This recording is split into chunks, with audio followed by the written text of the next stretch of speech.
All right, guys. Now the Nuggets game last night against the best team in the NBA, in my opinion, currently, the San Antonio Spurs. We lost this game 110-97. Nuggets fell 23-17 with this loss, and absolutely embarrassing 5-13 on the road this year. Don't know what it is with the Nuggets. We just play horrible on the road. We're 5-13 on the road this year. Obviously, that needs to improve if we want to contend come playoff time. I'm not sure if we're going to have the same team, obviously, that we have now with all the Carmelo rumors. Going into the playoffs, that's what good teams do. They win on the road. In the playoffs, you're going to have to win on the road to win series. So that's something the Nuggets desperately need to start doing better, is winning on the road and beating good teams on the road. In this game, Nuggets shot 43% from the field, 37% from the three-point line, 71% from the free throw line. I'd say an okay shooting night for the Nuggets. 71% from the free throw line. I don't like that. We need to hit our free throws a lot better than that and at a higher percentage. Missed 7 free throws in this game. That's 7 free points you're leaving on the line. You can't do that, especially against a great team like the Spurs and a great team like the Spurs at home. I mean, they're stellar at home, are the Spurs. The Spurs shot 51% from the field, 50% from the three-point line, and 78% for the free throw line. Really, really good shooting night for the Spurs. They did everything well in this game, especially offensively. Some of the good things, though, the Nuggets did in this game, even though we lost, only allowed 22 points in the paint. I thought we did a good job of forcing the Spurs to shoot jump shots in this game. Unfortunately for us, we just left them wide open a couple times in this game, and a team that can shoot the ball like the Spurs, you can't do that. But we did a great job of keeping them out of the paint, and that was a positive to see. We've had struggles with that all year of keeping teams out of the paint, and I thought we did a good job here, though, against the Spurs. Only had 10 turnovers as well, did the Nuggets as a team. I like seeing us take care of the ball. And we did cause 20 turnovers by the Spurs in this game. I thought our defense was very active, even though execution-wise, we didn't execute very well defensively. We were very active defense, causing those 20 turnovers by the San Antonio Spurs, and that all was caused by us having 15 steals. Did a great job of getting into passing lanes, being active, like I said, and causing those turnovers. But unfortunately, we still lost by 13 in this game. Some of the bad things the Nuggets did, I thought our perimeter defense was awful. That's obviously shown by the Spurs shooting 50% from the three-point line. Gave them way too many wide open looks. I mean, Gary Neal had a lot of really nice looks from the three-point line. Even Ginobili did, even though he didn't shoot very well in this game. But that's something that's got to improve. You can't allow a Spurs team that really, a lot of their offense is predicated on hitting that three ball at a high percentage, giving them open looks from the perimeter. So our perimeter defense needs to improve, and it obviously hurt us here. Gave up 15 fast break points. The Spurs, did a great job again now in transition and running their transition offense, especially Ginobili. He was just constantly attacking. So was Parker in this game. Got to do a better job of getting back in our transition defense. And really the quarter that lost us the game, that second quarter, we in that second quarter we had a 12-point lead, and we were outscored 37-21 in it. And then we went from up 12 at one point in this game to down 12 going into the second half. Just you can't allow the Spurs to go on as big a run as they did in that second quarter, and you can't allow the Spurs to outscore you in San Antonio 37-21. They're going to feed off the energy of that great crowd of theirs and their great fans, and they're a great team. And when you give them opportunities like that and you play that bad a defense to allow them to score 37 points in the quarter, they're going to play good defense. Obviously, as you can tell in that second quarter, held us to 21. Just bad execution on our part. We obviously looked like a team that was coming off a back-to-back. Some individual numbers here for the Nuggets. Al Harrington led the way. He had 18 points, 4 rebounds off the bench, was 6 of 13 from the field, 4 of 8 from the three-point line, 2 of 2 from the free throw line.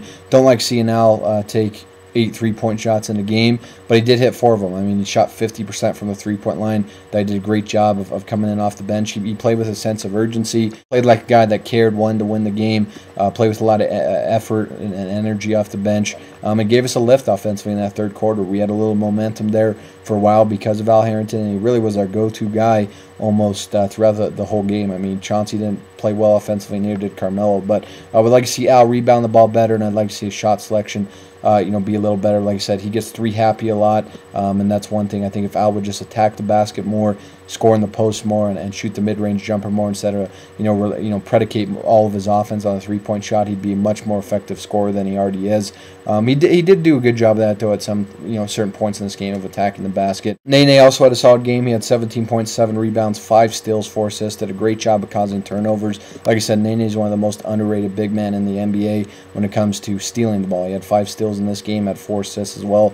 That he passed the ball pretty well in this game, and still at 17-7. Once again, Nene is playing like an all-star this year. He really is. He's having the best year of his career this year. Was 6 of 10 from the field, 5 of 6 from the free throw line. Did a great job of being efficient. I mean, hit 60% of his shots from the field. Did a great job of getting to the free throw line, especially in that fourth quarter. And like I said, when Nene takes 10 to 12 shots a game, he's one of those guys that he gets so many easy looks at the rim. He's going to make most of them. He's a guy that can average 22, 23 points a game, and he did a great job on the glass here with the rebounds and the 5 steals. I thought Nene once again had a really nice game here against the Spurs. JR also had a solid game off the bench, 12.6 rebounds, 4 assists, 4 steals out of him. It was a really well-balanced game from JR. Defensively, could have played better, but still had 4 steals, was 5 of 10 from the field, 1 of 2 from the three-point line, 1 of 2 from the free throw line.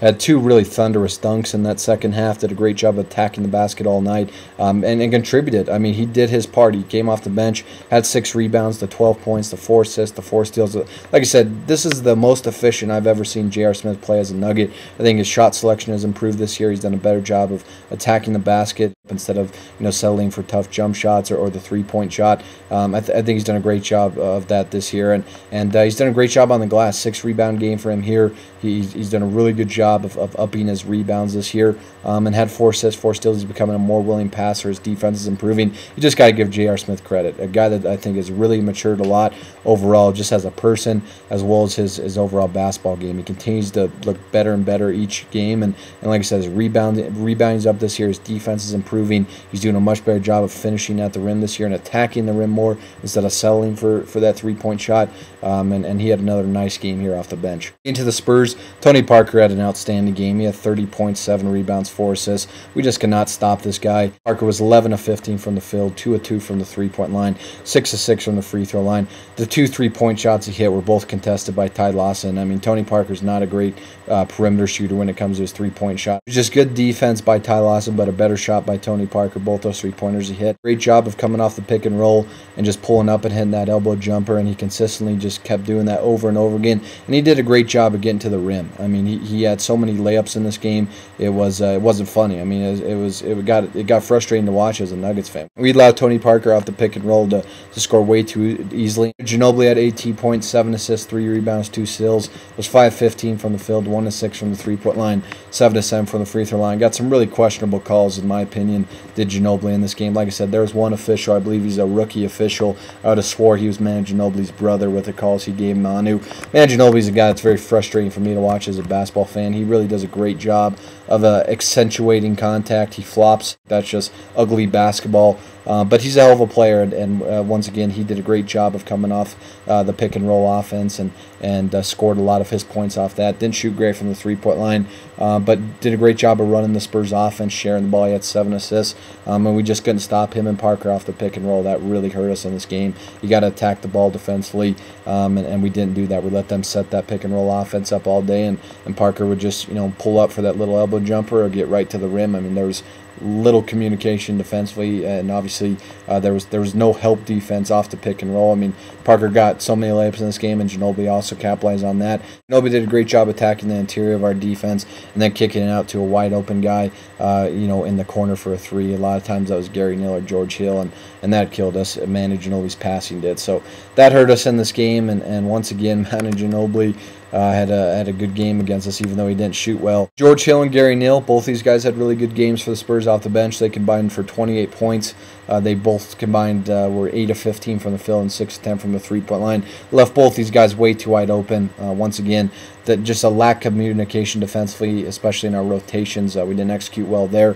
Basically had 3 guys, rotating to the same spot, and those are just lapses in your defense. It's a lack of communication that happened numerous times, and obviously that left a guy like a Gary Neal or George Hill or Tony Parker wide open, and obviously you can tell George Hill and Gary Neal took advantage of that. They were wide open from the perimeter numerous times in this game. They shot 6 of 10 from the three-point line combined. That's 60%, and that hurt us. Can't allow those 2 guys to be that effective off the bench and expect to beat the Spurs.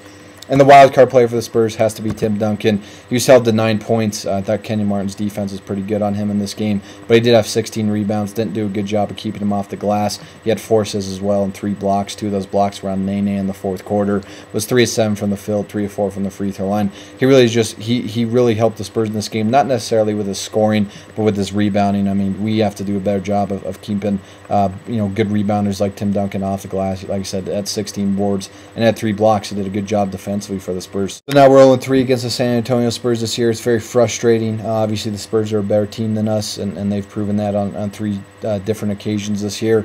But I almost feel like we should be 2-1 against this team this year. This was the only time that I would say the Spurs handily beat us. I mean, they outplayed us in that second quarter, and they never looked back. We just definitely looked like a team that was playing off a back-to-back and looked like the inferior team in this game. But the other 2 times, the other game in San Antonio, we were up by 9 points going into the fourth quarter, and we blew it. I mean, that's a fault on our part. I mean, to blow a lead and basically let the Spurs win like we did in that first game in San Antonio, that obviously hurt. And then, of course, the first game here in Denver, where we lost by a point basically on a questionable Manu Ginobili somewhat flop. I mean, for us to lose like that by 1 point on a game-winning shot that Melo hits but gets called back, I mean, it's very frustrating this year to watch the Nuggets play Spurs as a Nuggets fan, just because we're 0-3 against them this year, and I really feel we should probably be 2-1. But the Spurs are a great team. They're probably the best team in basketball. At least we can say we've been competitive with them for 2 games, and we should have beat them, at least once for sure